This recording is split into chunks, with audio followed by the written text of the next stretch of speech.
Kita dah masuk itu tajuk yang pertama, itu berkenaan dengan hadis mutawatir. Nah, kita tajuk mutawatir itu kita sebenarnya bincangkan berkenaan pembahagian khabar dengan nisbah sampai kepada kita macam mana. Kadang dia kata yang pertama tu bila sampai pada kita dengan ramai, dipanggil sebagai mutawatir. Dan jumlah ramai tadi dipercanggahkan, tapi banyak para ulama letakkan lebih 10 orang. More than 10 orang. Contoh sahabat Nabi lebih 10 orang, 14 orang dan sebagainya. Ceritakan. Maka kemudian tabi'in macam tu juga. Tapi tabi'in macam tu juga. Maka dia dah dikira sebagai khabar tu sebagai khabar mutawatir. Actually bila saya sebut sampai tabi'in tu dah cukup dah sebenarnya. Sebab zaman tabi'in tu dah mula zaman penulisan. Sedangkan zaman sebelum dia, sebelum zaman tabi'in, zaman tersebut lebih pada zaman hafalan tanpa tulisan.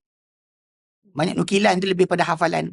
Tapi pada zaman tabi'in macam zaman Malik bin Anas, Abu Hanifah, dan kemudian Imam Syafi'i rahimahullah, dia zaman tersebut tulisan dah berlaku. So rekod dah tercatat. Jadi lebih saya sebut sampai 3. Tak sebut sampai bawah-bawah. Sebab tu kalau kita lepas daripada yang 3 generasi tadi ke atas tu, dah ramai, bawah tu tak apa. Seorang pun. Syekh Bukhari hafal dia seorang. Tapi dia ambil daripada atas dia ramai. Tak ada masalah. Itu basic dia kat situ. Kena faham Okay. Jadi Alhamdulillah kita habiskan itu tentang khabar mutawatir. Dan hari ini kita akan masuk pada tajuk kedua. Macam mana khabar tu datang pada kita. Al-Mabahtu Tsani, tajuk yang kedua. Khabarul Ahad. Khabar Ahad. Okay. Ta'rifannya. Alif Hamzah. Lughatan, dari segi bahasa. Al-Ahadu. Ahad adalah jam'u ahadun. Dia kata ganda ahad dengan lafaz bunyi saya ahad, dia panjang ahad, dia adalah kata ganda bagi ahadun, satu. Okey, bermakna wahid dengan maksud satu lah, ahad dengan maksud satu. Wa khabarul wahid, dan khabar wahid ni yang seorang ni, ia adalah ma yarwihi syakhsun wahidun, ia adalah apa yang diriwayatkan oleh seorang individu saja. Itu dari segi bahasa. When you say ahad, yang maksud wahid, maka dia merujuk kepada jumlah orang yang menceritakan tu hanya seorang atau singular, bukannya ramai. Okey, itu dari segi bahasa. Tapi dari segi istilah, malam yajma' syurutul mutawatiri. Dia adalah khabar yang tidak menghimpunkan syarat mutawatir. Yang mutawatir kan syarat dia ramai berterusan. Tapi kalau dia kata yang khabar ahad ni, dia tak cukup syarat berkenaan. Syarat dia tidak memadai. Itu yang dikatakan sebagai bukan ni. Tapi benda ni tak mengganggu tentang kesahihan. Itu penting Banyak orang kadang-kadang dia kata nak mutawatir saja, dan kita kata hadis mutawatir ni sebenarnya dikurangkan pada jumlah tak banyak. Bukan kerana benda tersebut tak ada kepentingan, tapi kerana macam kalau kita ni ramai kan. Ni nak fahamkan. Kes mutawatir itu apa jadi. Okey, cerita bila kita ramai macam ni, kalau ada orang datang kelas, dia kata, nak tanya, itu Ustaz Adli ajar apa? Dia tak tanya semua orang. Dia kata tanya seorang je. Hari tu Ustaz Adli ajar apa? So, jadi walaupun didengar oleh lebih 10 orang ni, tapi pasal dia tanya hanya seorang, so benda tu jadi kecil. Dia punya sumber, walaupun sebenarnya, macam hadis innamal amal binniyat.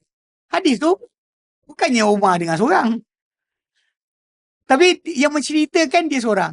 Yang orang lain, mungkin yang lain tak nak cerita sebab dah dia cerita, tak payahlah cerita. So dia benda tu bukan mewakili tajuk masalah. Tapi kalau andai kata kebetulan ada orang jumpa orang ni, lepas tu yang seorang jumpa orang ni, seorang jumpa orang ni. Jadi ramai, jadi mutawatir lah.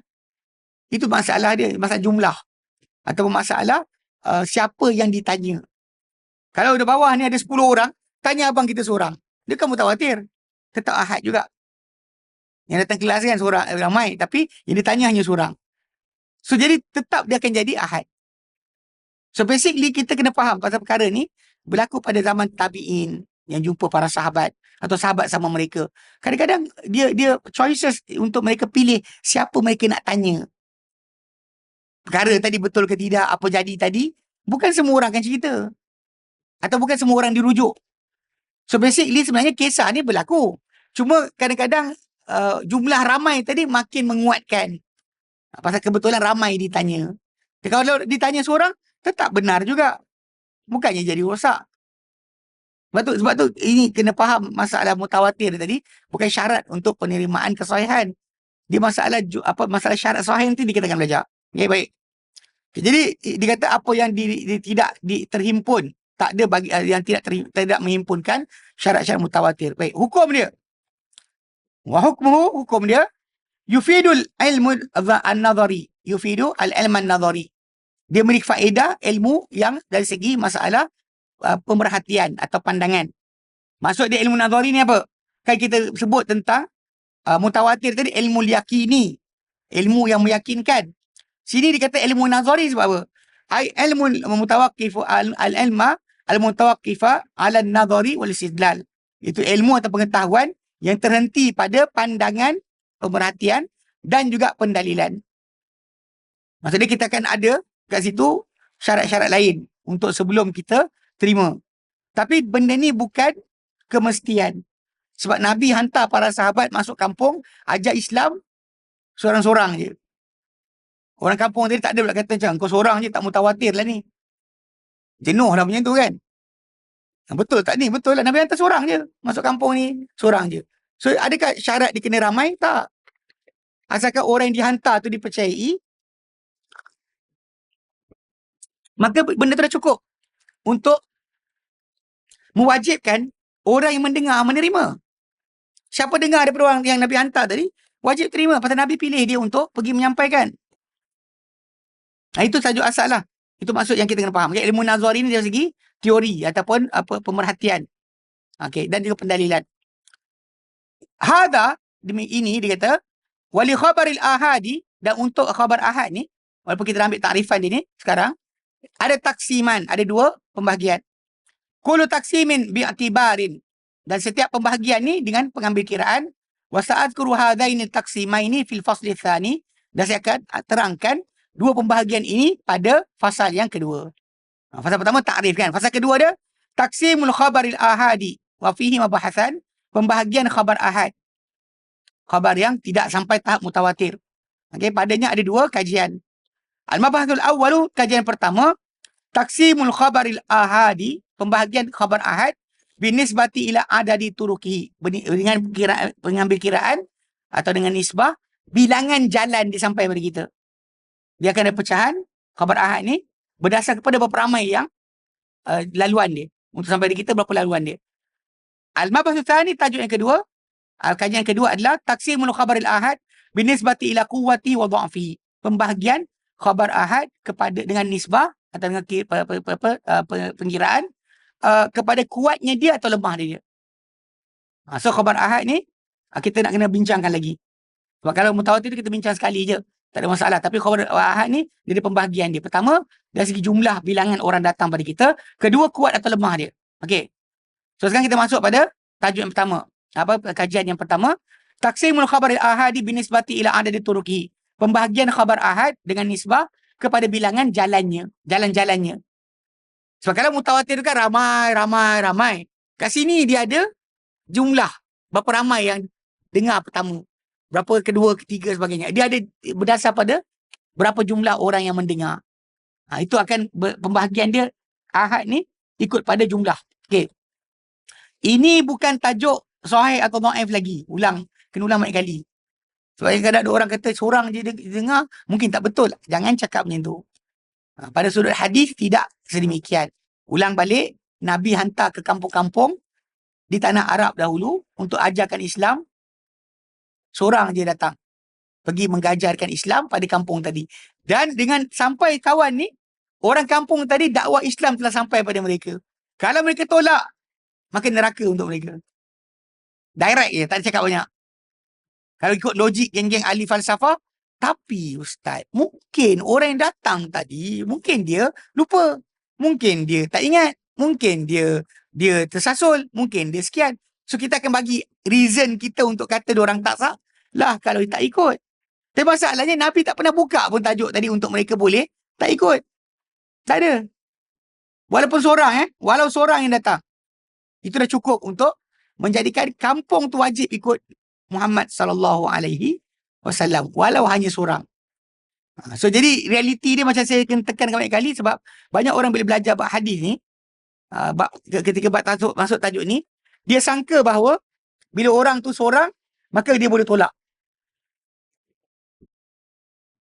Macam orang yang kadang-kadang dia kata, Ustaz cakap ni hadis kan, bukan Quran kan? Dia nak reject hukum apa benda saya cerita kat dia. Sambil berkata, ini hadis kan, bukan Quran kan? Maksud dia bagi, kalau Quran kan mutawatir. Kalau hadis kan, ada tak mutawatir? Ada yang ahad, ada seorang dia dengar. So, jadi dia nak gunakan itu alasan untuk reject. Saya dengar tu berdesing telinga. Macam, apa benda? Ini masalah juga lah. Pasal banyak orang kadang-kadang tersilap pada kat sini tak diingatkan. Ini perbincangan kita bukan sahih atau dhaif. Ini berkenaan dengan masalah tahu berapa ramai datang sahaja. Dan ia tidak memberikan masalah tak percaya atau percaya. Kadang-kadang yang betul tu seorang pun datang pun betul dah. 2 orang betul dah. 3 pun okey. Tak ada masalah. Dia bukan masalah jumlah. Okey, dia masalah syarat sahih tu nanti kita akan bincangkan. Baik. Dia kata yang qasimul khabarul ahadu.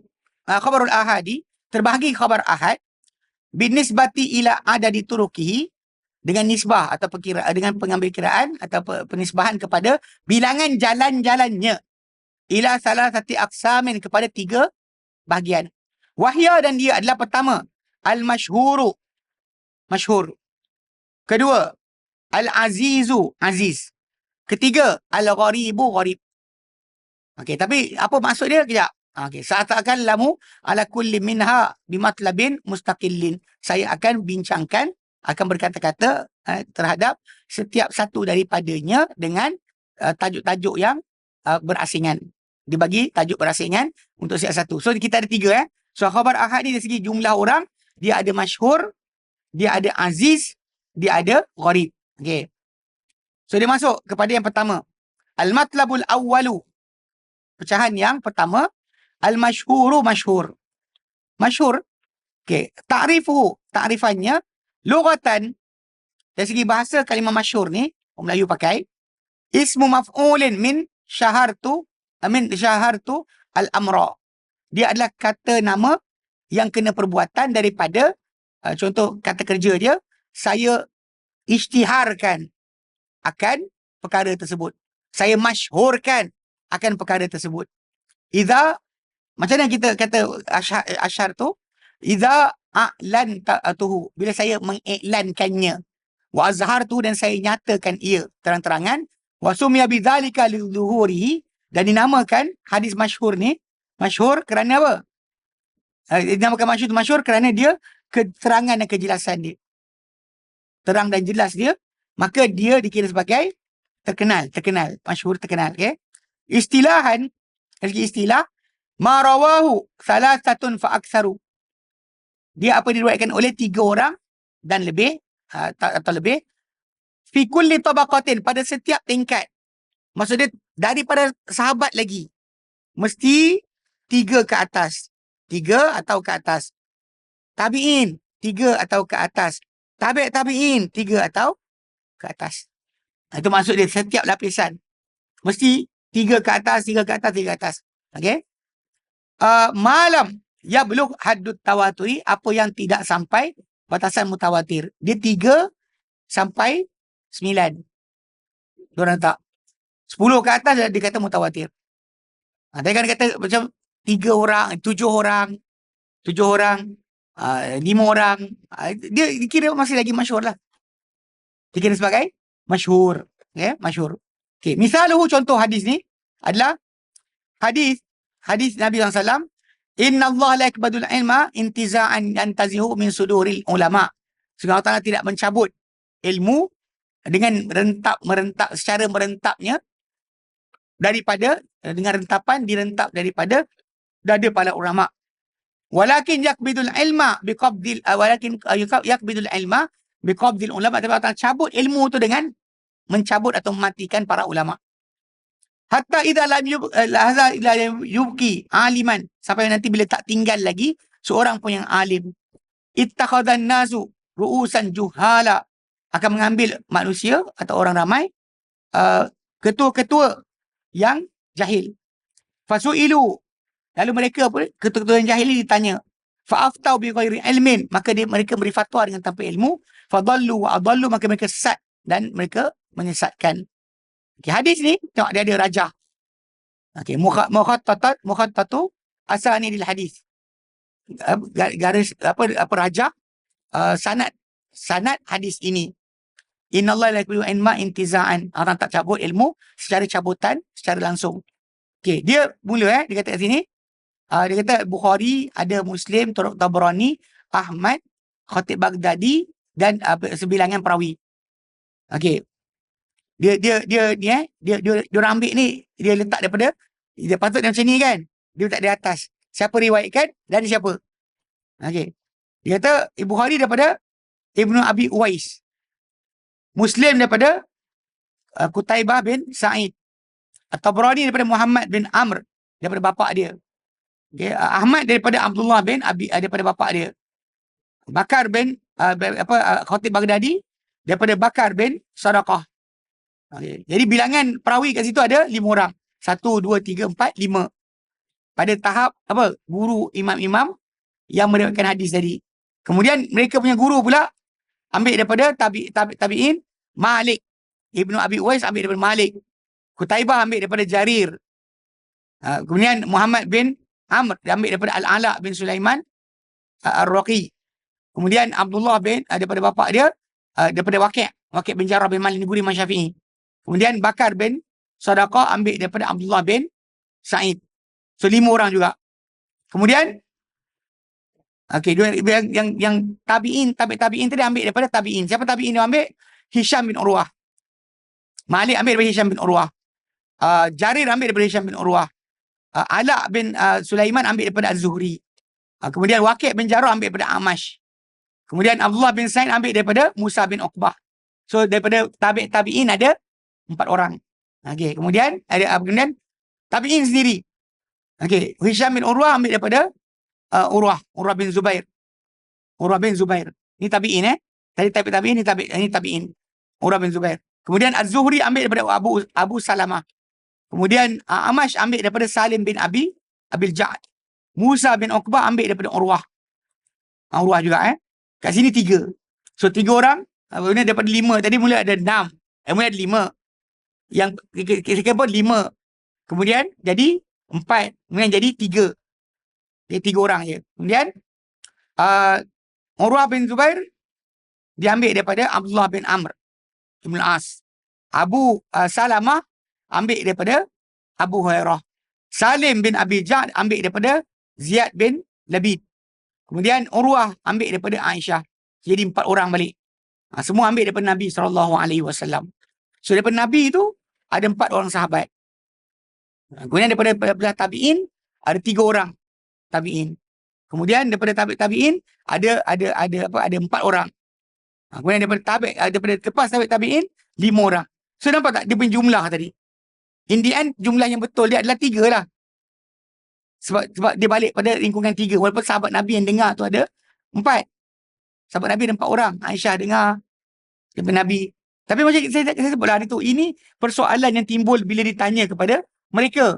So jalan periwayatan dia ada dekat sini ikutkan daripada sahabat 4 orang. Tabi'in 3 orang. Kemudian tabi'in 4 orang balik. Kemudian pada yang atas tu jadi 5 orang. And so on lah. Okey, dia kata kat sini. Fahadal hadis ini rawahu salasatun fa'aksaru. Ia diriwayatkan oleh 3 orang dan lebih. Fi kulli tabaqatin, pada setiap lapisan. Bisnadihi, dengan sanadnya. So kita ambil nombor paling kecil lah. Kalau kita ambil nombor paling besar 5. Tapi yang pernah pada tabi'in tu 3 je tinggal. Pada tabi'in ada 3. So atas pada sahabat ada 4. So kita ambil nombor paling kecil 3 lah. Tadi orang ambil daripada 4 orang sahabat, tapi ada yang ambil daripada seorang tu ambil 2. Daripada 2 orang sahabat. Dia ambil benda yang sama. So tetap lintas orang kemudian tabi'in. Jadi 3. Maka dia kata pada setiap lapisan daripada lapisan sanad dia dengan 3 orang. Fabinaan ala dalika, maka berasal kepada itu, yusamma hadzal haditha, hadis itu dinamakan hadis ini bil masyhur. Hadis ini hadis yang masyhur. Yakni bila dia dihafal atau diceritakan oleh lebih daripada 3 orang. Tapi tak sampai tahap mutawatir. Tahap mutawatir lebih daripada 10. 10 ke atas baru jadi mutawatir. Sampai 9 masih lagi masyhur. Tapi ulang balik, ini bukan masalah kesahihan, tapi ia masalah apa? Jumlah perawi saja. Dia dalam hadis ahad, tapi dia tahap 1. Yang ini lebih 3 orang. Lebih 3 orang. Baik. Okey, ketiga pasal kita nak ambil kan dia punya takrif dia, lepas tu contoh dia. Ketiga, al-mustafidu. Al-mustafidu kadang-kadang dipanggil dari segi masalah apa? Melimpah. Actually mustafidu maksud dia diketahui ramai, melimpah ruah pengetahuan tentang dia. Itu maksud lain lah yang mungkin masuk dalam masyhur ni punya pengertian. Okey, dia kata al-mustafidu lughatan dari segi bahasa ismu fa'ilin, kata nama pelaku perbuatan, min istafadha, daripada kalimah istafadha bahasa Arab, kata kerja istafadha, melimpah. Melimpah mushtaqun min fadhal ma, yang diambil daripada melimpahnya air. Wa summiya bidzalika, dinamakan sedemikian lishtihari, kerana kemasyhurannya. Maka kadang ada hadis tu mungkin jumlah dia bukannya 3 ke atas, tak bincang pasal nombor perawi. Dia jadi terkenal sangat. Macam semua orang tahu. Contoh, al-haya'u minal iman. Kan? Bila dengar kan, boleh kata macam semua orang pernah dengar hadis ni. Melimpah ruah, macam ramai. Tapi sebenarnya kalau ikut pada sudut perawi, kita tetap kena kira siapa yang riwayat, berapa ramai riwayat kan. Tapi kadang-kadang hadis ni, dia akan jadi mustafid. Mana semua orang tahu hadis ni. Macam innamal a'malu binniyat. Hadis tu sebenarnya hadis tu gharib. Tapi siapa yang tak tahu hadis ni? Tu cerita balik saya. Semua orang tahu. Belajar akidah, bincang. Belajar fiqh, bincang. Amalan hanya kira dengan niat. Innamal a'malu binniyat. Hadis tu gharib. Tapi dia melimpah pengetahuan tentang dia, tersebar dengan menyeluruh. Itu masuk mustafid. Jadi kata jadi istilahan ukhtifa fi ta'rifi ala salati aqwalin, dipercanggahkan mengenai takrifan mustafid ni yang kita nak ertikan dengan masyhur kepada 3 pendapat. Wahya, dan dia adalah pertama muradifun lil masyhur. Dia sama dengan hadis masyhur. Nah, ini diriwayatkan lebih oleh 3 dan lebih. Okay. Kedua, huwa akhassu minhu, dia lebih khusus banding masyhur. Li'annahu yushtaratu fil mustafid ay yastawiya tarfan fi isnadihi wa yushtaratu dhalika fil masyhur. Dia kata kerana dia lebih khusus. Ada kata lebih khusus berbanding masyhur kerana ia disyaratkan pada melimpahnya itu mustafid ni bahawa sama penjuru pada sanad dia. Macam kalau sini 3 ke 5. Dia tak ada kecil, kejap besar, tak nak. Dia nak semua sama aje. Okay. Wala yushtaratu dhalika fil masyhur, tak disyaratkan itu pada masyhur. Pada masyhur boleh 5, 3, 4, boleh, tak kisah. Ini pendapat tentang masyhur mustafid ni. Yang ketiga, huwa amu minhu, dia adalah lebih umum banding yang masyhur. Ai huwa aksu al-qaulu tsani, dia berlawanan dengan pendapat kedua. Maksudnya asalkan jumlah dia ramai, dikata tadi macam kalau masyhur tadi dia kena 3, yang ini lebih banyak, lebih sikit pun tak ada masalah. Ini pendapat baik. Tapi macam saya katalah, kadang-kadang kalimah mustafid ni dia kadang-kadang boleh kena pada bila terkenal sangat, walaupun jumlah tak ramai pun dia tak kisah. Mana hadis ni terkenal pasal semua orang tahu, bukan sebab kerana jumlah perawi itu. Itu maksud yang kita kata difahami oleh sebahagian para ulama. Okey. Ali Hamzah malahu isnadun wahid. Okey, apa yang dikata lalu dia merangkumi yang ketiga ni, apa yang sanad dia satu je. Kena juga masyhur. Ataupun apa yang dia lebih daripada sanad. Ma lahu aktsaru min isnadin. Yang ketiga, ma la yujadu lahu isnadun aslan. Apa yang tak ada sanad langsung. Macam kes apa?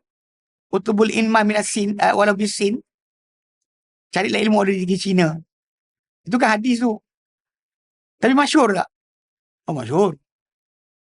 An-nazafatu minal iman. Masyhur tak? Masyhur. Tapi dia tak maksud masyhur tadi. Dia bagi mustafid. Melimpah. Pengetahuan dia melimpah diketahui oleh ramai orang. Okey, baik. Okay, kelima, anwa'ul masyhuri ghairul istilahi. Bentuk-bentuk masyhur yang bukan ikut pada istilah ilmu mustalah hadis. Kalau kita ikut mustalah hadis, mesti lebih tiga orang. Itu masyhur. Perawi dia. Okay? Tapi kalau dia kata yang ikut pada yang bentuk-bentuk yang masyhur, yang bukan ikut istilah. Okay, lahu anwa'un kathiratun. Dia ada bentuk-bentuk yang banyak. Asyharuha yang pertama adalah alif hamzah masyhurun baina ahli hadis. Khosatan. Dia masyhur hadis ni di antara ahli hadis terutamanya, khususnya. Misaluhu hadis contoh dia, hadis anna Rasulullah sallam qanata syahran ba'da ruku'i yad'u ala ri'lin wa zakwan. Bahawa Rasulullah sallam telah melakukan kunut, melakukan doa kunut selama sebulan selepas rukuk, baginda berdoa ke atas Ri'lin dan Zakwan, mereka kabilah yang membunuh pekura Al-Quran. 70 orang mati dibunuh. Maka Nabi SAW punya marah Nabi doakan mereka dalam 5 waktu solat. Tiap-tiap kali solat, Nabi akan doakan pada rakaat terakhir lepas rukuk, macam kita buat sekarang lah, ke atas Israel. Itu Nabi pernah buat sebulan. Jadi hadis ni di sisi ulama hadis sangat masyhur. Daripada orang awam, orang tak tahu. Orang awam tak tahu. Kalau kita perasan dengan orang awam macam, nak buat apa? Perasan tak? Diorang pun tak tahu tentang sunnah yang patut dibuat bila kita nak kunut untuk umat Islam yang tertindas. Perasan tak kita nampak orang awam macam, tapi hadis ini di sisi ulama hadis dia adalah terkenal. Di sisi ulama hadis ini adalah terkenal. Okey, masyhur bain ahli hadis wal ulama wal awam. Yang kedua adalah yang masyhur di sisi ahli hadis, ulama dan orang awam. Tiga-tiga kenal hadis ni. Misalnya contoh dia, al-muslimu man salimal muslimuna min lisanihi wa yadihi. Orang Islam itu adalah orang yang selamat orang-orang Islam yang lain dari lidahnya dan juga tangannya. Riwayat Nasa'i datang dengan an-nas, man saliman nas. Tapi yang terkenal adalah orang Islam adalah orang yang selamat orang-orang Islam daripada lidah dan tangannya. Mana lidah dia yang ucapan yang tak elok, perbuatan tangan dia tak baik. Orang akan selamat pasal dia seorang Muslim. Okey. So ini semua orang kenal. Okey. Jim masyhur bainal fuqaha. Terkenal di sisi para fuqaha tapi tidak pada pada orang awam. Contoh dia hadis, misalnya hadis abghadul halal ila Allah at-talaq. Perkara halal paling dibenci di sisi Allah Ta'ala adalah talak. Fuqaha tahu. Orang awam baru dengar. Kan kita kan baru dengar. Para ulama hadis pun benda ni hadis tak terkenal sebenarnya. Tak terkenal. So hadis ni riwayat Imam Hakim dan bukan jalan periwayatan yang banyak. Kemudian dia kata dan masyhur baina usuliyin. Masyhur di sisi ahli usul fiqh. Misalnya hadis rufi'a an ummati al-khata' wa nisyanu wa mastukrihu alaihi. Diangkat daripada umatku mana kesalahan dosa dosa diangkat dari umatku, dosa, catatan dosa, al-khata' benda tersilap, wan nisyan benda dilupa, dan apa yang dipaksa ke atasnya, apa yang dipaksa oleh mereka ke atasnya, wa mastukrihu alaihi. Okey. Sahahu Ibn Hibban wal Hakim. Disahih hadis ni oleh Imam Hakim dan Ibn Hibban. Tapi di sisi ulama hadis ni tak terkenal sangat. Ulama usul fiqh akan gunakan hadis pasal ketika menjelaskan berkenaan dengan masalah bagaimana kita kata orang tu berdosa atau tidak, salah atau tidak, alasan untuk hilang tanggungjawab, taklif. Ini antara dia. Kalau kena paksa, kalau dia terlupa, benda tu akan mengurangkan hukum. Ini yang para ulama. Okay. Kemudian hak masyhur bainan nuhat. Ada hadis yang terkenal di sisi ahli bahasa, ahli grammar bahasa Arab. Misalnya hadis Ni'mal abdu Suhaibun laulam yakfillahu laula yakfillaha lam yakhafillah lam ya'sihi. Okay, sebaik-baik hamba adalah Suhaib. Ni'mal abdu Suhaib. Laulam yakhafillah lam ya'sihi. Kalau dia tak takutkan Allah, dia takkan mendarakainya. Yang digunakan oleh ahli nahu kat sini, isi ahli nahu, tapi masalahnya hadis tak ada asal. La asla lahu. Tapi ahli nahu sering ambil hadis ni atau kata-kata ni untuk menjelaskan penggunaan sebahagian words macam ni'ma. Ni'ma tu dia fi'il. Ni'mal abdu. Tapi ni'ma tu anda tak boleh tasrifkan dia dalam bahasa Arab macam kataba. Katabu kan. Ni'ma mana ada ni'mu mana ada. Ni'ma tu dia jumud. Jamid, beku. Fi'il kata kerja tapi dia beku. Tak ada tasrif. Itu antaranya. Suhaibun kan. Kalau dia takut dia laulam yakhafillah, kalau dia tak takutkan Allah, takkan dia derhakainya. Okay, jadi dalam tajuk ni benda ni bukan hadis, tapi ahli nahwu sering gunakan untuk jadikan sebagai contoh bagi apa perkara yang nak kenalkan. Nak kenalkan kalimah ni ke, partikel ni ke, digunakan word ni, tapi sedangkan ia bukan hadis. Laisa la aslahu. Okey. Wow, masyhur baina ammah. Dia terkenal di sisi orang awam. Misalnya hadis apa? Al-ajalatu minasyaitan.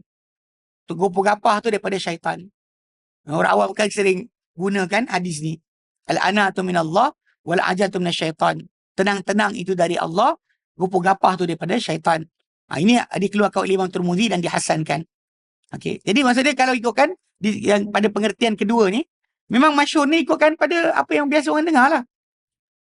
Macam saya kata lah, macam kita an-nazafatu minal iman. Orang kita suka baca, tapi bukan hadis. Utlubul ilma wala bisin. Cari ilmu di negeri Cina pun bukan hadis. Tapi orang kan sebarkan dan kata ini hadis. Jadi okey, apa? Okay, keenam. Hukum masyhur. Al-masyhur istilahi, masyhur secara istilah. Jadi yang diriwayatkan oleh tiga pada setiap lapisan. Wa ghairu istilah, dan juga yang bukan istilah, bukan ikut pada ilmu mustalah hadis. La yusafu bikaunihi sahihan atau ghairu sahihin ibtidaan. Tak disifatkan dengan keadaannya sebagai sahih atau tidak sahih secara asal. Kita tak ada kerana ramai kita terus sahih. Tak. Atau kurang kita sahih. Tak. Okay. Lakin ba'dal bahfi, akan tapi setelah kajian, yatabayyanu, akan nyata anna minhus sahiha, ada di kalangan daripada hadis-hadis yang masyhur ni sahih.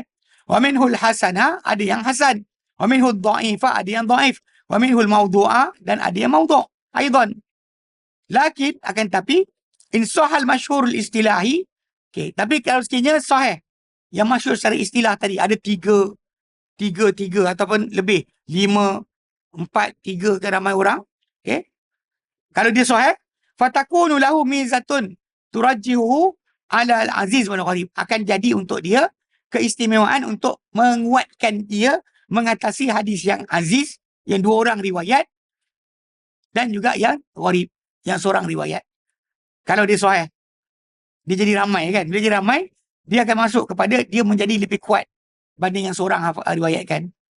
Bila bertembung lah, kalau sama maksud tak jadi cerita. Bila bertembung, baik. Ketujuh, asyarul musannafati fihi. Karangan-karangan paling terkenal tentang hadis masyhur ni. Atau mutawatir kita dah ambil. Okay. Al-muradu bil musannafati fil ahadits masyhurati, yang dimaksudkan dengan karangan-karangan pada hadis-hadis masyhur ni adalah hil ahaditsul masyhuratu alal alsinati. Dia adalah hadis-hadis yang terkenal pada lidah. Kalau ikutkan pada jumlah tak, kita bincang buat jumlah. Sebab kisah dia, jumlah tadi kejap 3, kejap 5, kejap 4, benda tu dah dikirakan banyak. Kita tak boleh nak asingkan dia. Tapi yang terkenal pada lidah, bukannya kepada masalah jumlah. Okay. Walaisatil masyhuratil istilahan. Tapi bukannya masyhur dari segi istilah. Li'annahu lam yu'allif al-ulama'u, kerana tidak mengarang para ulama, kutuban fi jam'il ahadithil masyhurati istilahan, dalam kitab yang menggabungkan hadis-hadis yang masyhur dari segi istilah. Okey. Okay. Pasal apa? Pasal payah. Kita nak letakkan jumlah ramai-ramai itu tak jadi. Tapi kalau contoh macam hadis mutawatir, dia limited. Maka karangan macam tu dia mudahlah. Kita cek lebih daripada 10 orang, kita masukkan dalam kitab kita. Tapi kalau yang ini, 7 pun dia, 5 pun dia, last sekali semua masuk. Maka tak dikarang. Tapi yang dia maksudkan, masyhur pada lidah, terkenal pada sisi orang awam. Ataupun pada masyarakat. Atau pada ahli ilmu. Okay. Karang-karangan ini adalah pertama, Al-Maqasidus Hasanah. Okay. Fi mashtahara al-alsinah. Maqasid hasanah pada apa yang masyhur pada lidah-lidah oleh Imam As-Sakhawi. Imam Ilmuddin As-Sakhawi. Kemudian Kashful Khafa Muzil Albas fi mashtahara min al-hadithi ana al-satin nas.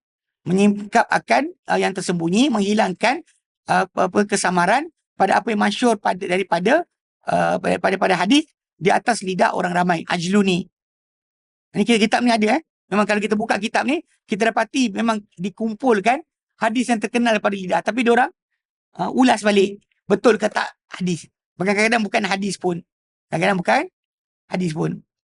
Yang ketiga adalah tamyizut at-tayyibi minal khabis. Membezakan yang elok daripada yang buruk. Fima yaduru alal alsinatin nasi. Pada apa yang berkitar pada lidah-lidah orang ramai. Minal hadis daripada hadis. Ini oleh Ibnu Daiba' Asy-Syaibani. Ibnu Daiba' Asy-Syaibani. So 3 kitab ni dia merangkumi dalam masyhur dari segi bukan istilah. Istilah sebenarnya macam saya katalah, dia payah untuk dikumpulkan sebab 3 orang pun ya, 5 pun ya, 7 pun ya, sampai 9. Last sekali semua masuk lah. Semua hadis akan masuk. Sebab tu tak dikarang secara khusus hadis masyhur dari segi istilah. Tapi yang hadis masyhur secara tak istilah, maksud terkenal pada lidah orang, itu ada dikarang. 3 kitab tersebutlah sebagai rujukan. Okey, baik. Alhamdulillah. Kita berhenti sini. Jadi kita bahagian pertama. So kita kata hadis mutawatir kita dah bincang. Hadis yang ahad, yang tak mutawatir, dari 3 pecahan. Ada masyhur, ada aziz, ada gharib. So kita dah habiskan masyhur. Ya, masyhur kita habiskan. Alhamdulillah, kita berhenti sini. Wallahu a'lam. Ada soalan?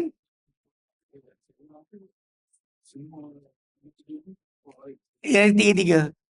3-3. Pada hari Ahad dia kata. Pada hari Ahad berikan ilmu zonni. Bukan yakini. Sebab dia kata kalau yang meyakinkan, itu mutawatir. Macam Quran. Kalau dia kata yang tak dia berikan ilmu nazari, kena bahas, maka tak semestinya betul. Maka dia reject lah. So dia kata, mengenai Allah Ta'ala mana boleh ada benda-benda berkaitan yang tak pasti. Buang. Iya, saya. Dia tak kisah buat tu. Dia tak kisah buat tu. Itu kes masalah berlaku pada hadis tu. Hadis jariah tu. Hadis jariah tu bukan satu jalan je. Dia banyak jalan. Tapi dia orang tolak juga. Sebab apa?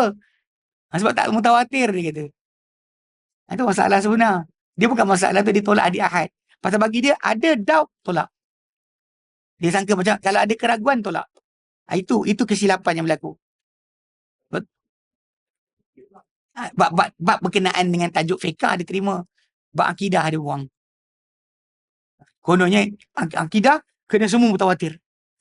Tapi last sekali tak ada pun, sama je. Bila nak lari, dia larilah. Bila datang dengan dia, ada yang mutawatir, dia langgar juga. Saya ingat sekali tu, budak ni. Dia kata apa? Dia kata, kalau tak boleh dengar qasidah, maka tak boleh dengar hadis. Dia samakan qasidah yang dia bergendang, buat maulid dan sebagainya, sama macam dengan hadis. Bagaimana Imam Syafi'i tu tinggalkan Iraq pasal kumpulan ni. Yang duduk berqasidah, bukan belajar Quran, bukan belajar hadis. Sibuk dengan berqasidah bergendang. Lalu, bila dia cakap itu, saya kata, awak tahu tak hadis Nabi SAW? Hadis yang Nabi kata, nadarallahu mura'an. Allah Ta'ala bahagiakan seorang yang sami'a minna syai'a, dengar kami satu perkara. Fawa'aha, dia tumpukan pendengaran dia. Fahafidhaha, dan dia hafal. Fa'addaha kama sami'a, dia sampaikan balik macam mana dia dengar. Hadis ni mutawatir. 14 orang sahabat Nabi. Biasa dia sibuk dengan amalan bid'ah yang dia buat. Hadis sahih ni bukan sahih dah, mutawatir dia pun tak tahu. Sampai dia boleh kata apa? Dia kata kalau nak dengar qasidah tak boleh, dengar hadis pun tak boleh, dia cakap. Padahal hadis ni mutawatir. Kalau dia betul jaga mutawatir, takkan tak tahu hadis ni. Realiti dia betul tau. Dia cari apa benda seronok kat dia je. Apa yang akan sokong bid'ah dia, itu yang dia akan sebarkan. Apa yang lawan dia, walaupun hadis mutawatir ke, dia tak kisah. Dia akan tolak. Okay? Al-Quran pun dia terbalikkan. Okay? Siapa?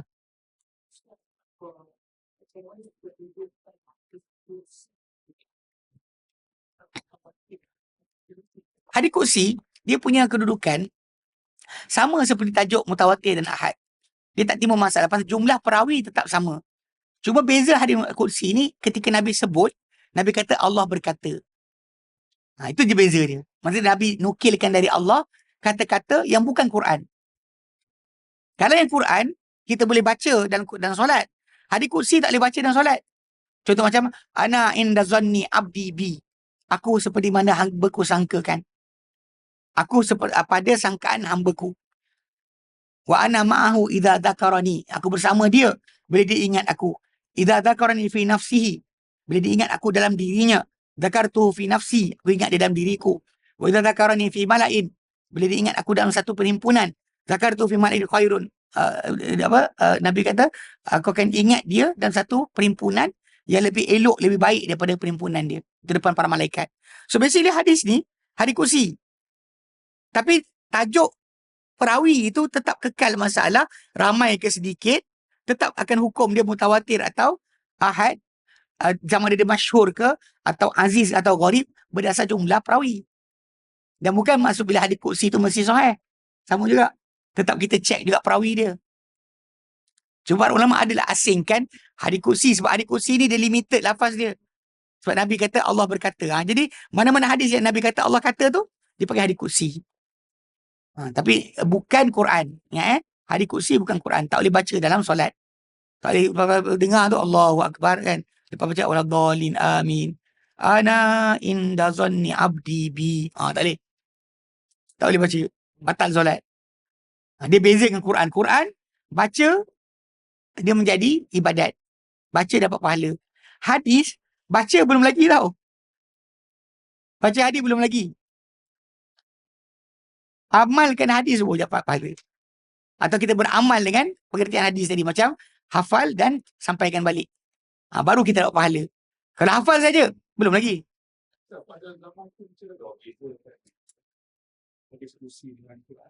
Memang Quran ni kan dia hafal siap. So, jadi bila yang ini bukan Quran, dia tahu bukan Quran. Tak pernah siapa tersilap untuk masukkan hadis Qudsi dan Quran. Nobody. Al-Quran ni memang limited pasal hafalan dia turun-temurun, tak ada siapa akan silap. Hadis Qudsi ni didengari oleh mereka daripada Nabi dan dia tahu itu bukan Quran. Ya.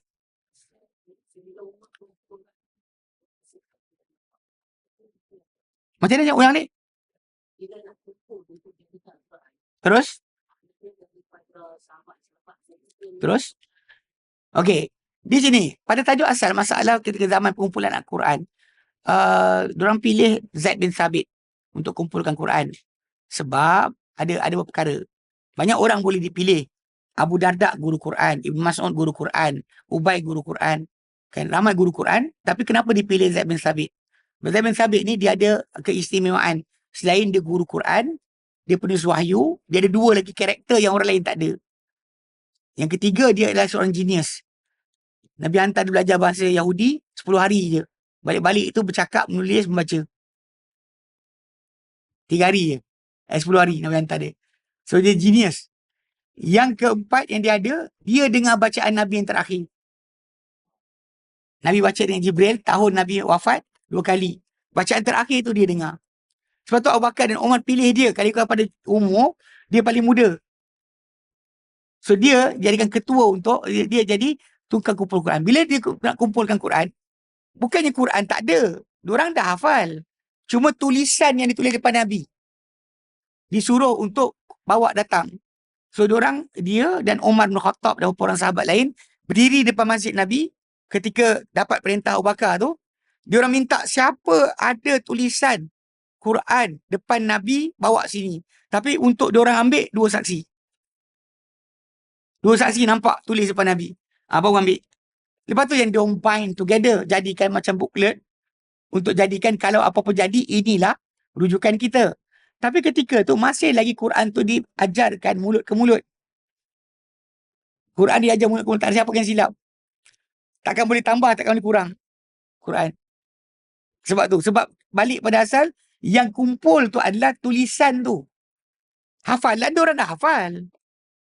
Diorang dah hafal awal lagi.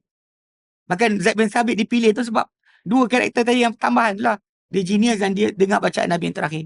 Sebab tu susunan Quran kita sekarang ni, susunan yang dipanggil sebagai Risam Osmani adalah susunan Zaid bin Thabit. Pertama Osman bin Affan tahun 33-32 Hijrah, sebelum Osman mati, dialah ketua jawatan kuasa penulisan semula Al-Quran dengan tulisan Risam Osmani atas arahan Osman.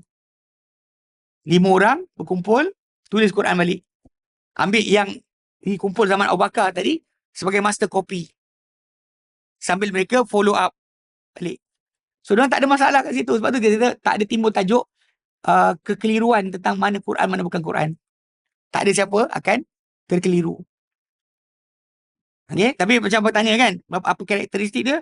Sebenarnya benda tu untuk kemastian saja. Untuk backup kod-kod jadi apa. Pasal diorang masih belajar Quran mulut ke mulut. Until zaman kita sekarang lah. Belajar tulisan di standardize dan sebagainya. Titik bar 1 kat bawah, titik 2 kat atas, titik 3 di atas, dah fix. Barulah timbul tajuk orang belajar Quran boleh baca sendiri. Kalau tidak, tak boleh. Kalau tak boleh. Kita tak ada, dengan titik tak ada, baris tak ada, nak baca apa? Okay? Jelas?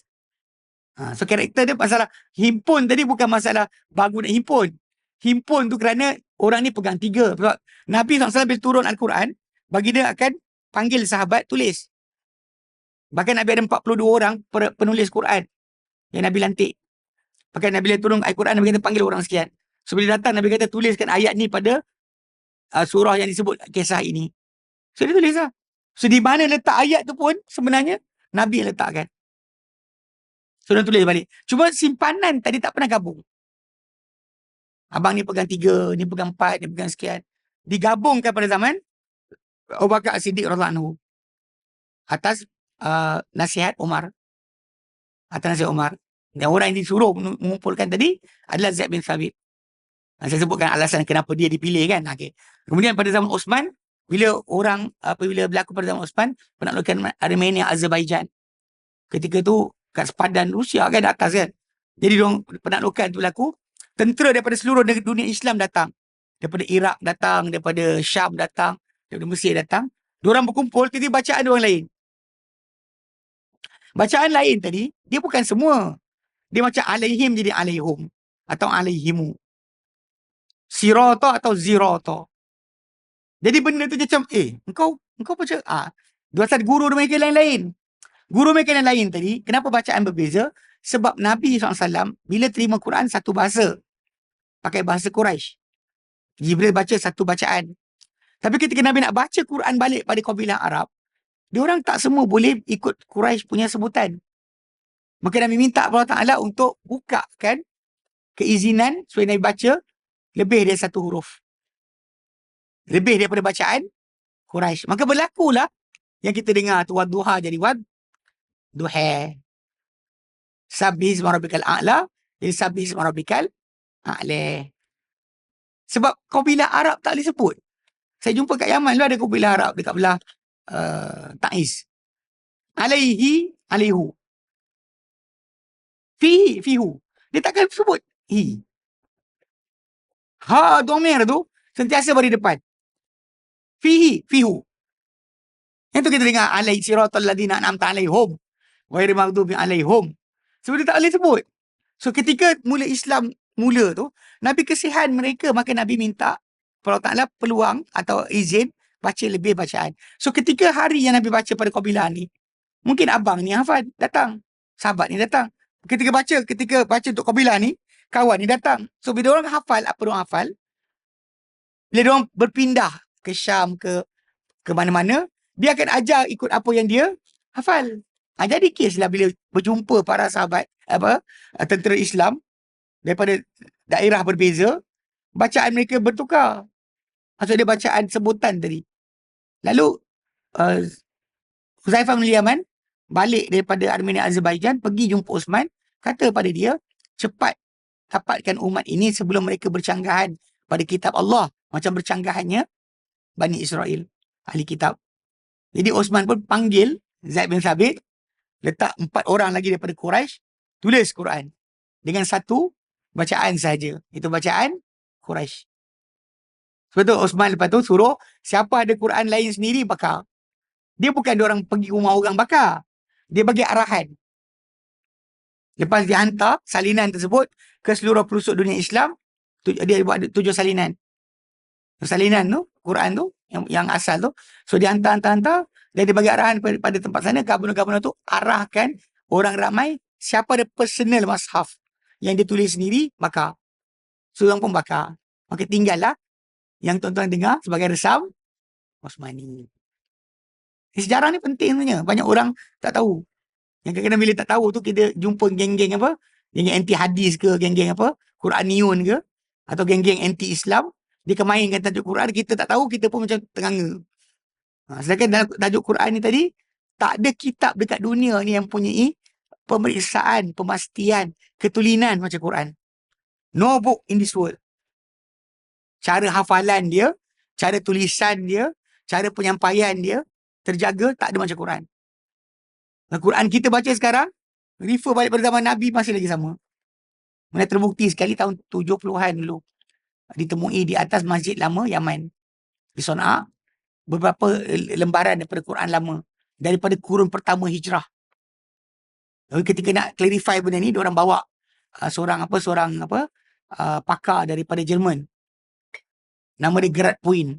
Dia pakar tulisan-tulisan Arab. So dia yang clarify balik, apa yang tulis ni memang betul daripada kurun pertama hijrah.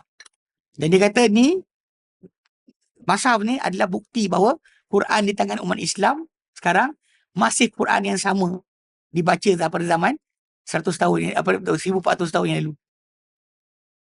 Pembuktian itu berlaku. Ini Quran lama ditemui kat atas Masjid Lama Yaman. Jadi benda ni, kalau ikut sejarah, memang kita kata tak ada siapa boleh deny. Quran takkan boleh disilapkan. Nak tambah satu huruf pun tak boleh.